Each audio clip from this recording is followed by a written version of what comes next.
Tutti mi dicevano vedrai, è successo a tutti, però poi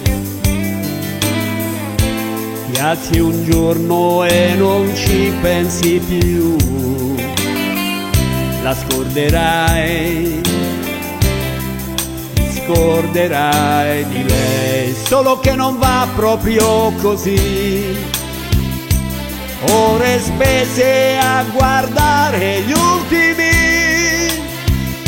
attimi in cui tu eri qui con me, dove ho sbagliato e perché, ma poi mi son risposto che non ho nessun rimpianto, nessun rimorso, soltanto certe volte capita che appena prima di dormire mi sembra di sentire il tuo ricordo che mi bussa e mi fa male un po'.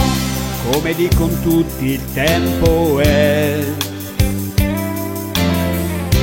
l'unica cura possibile.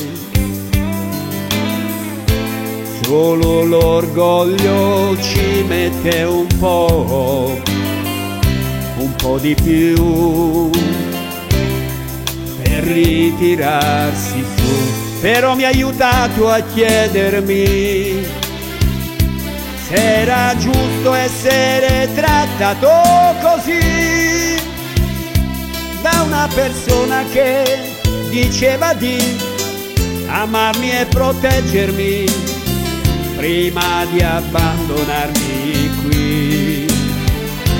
Non ho nessun rimpianto, nessun rimorso, soltanto certe volte capita che appena prima di dormire mi sembra di sentire il tuo ricordo che mi bussa, ma io non aprirò.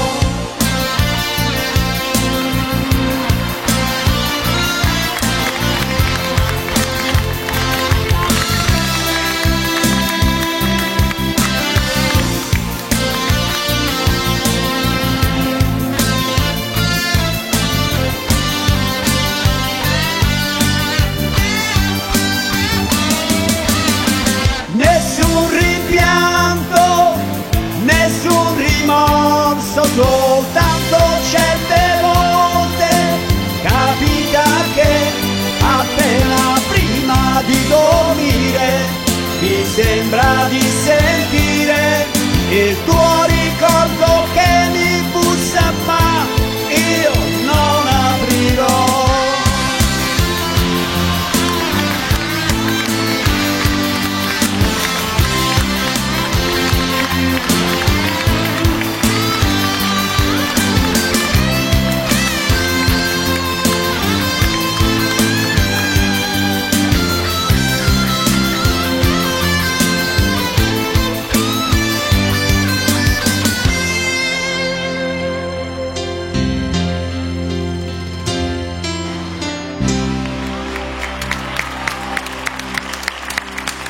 Grazie a tutti. Domenico Bartolomeo.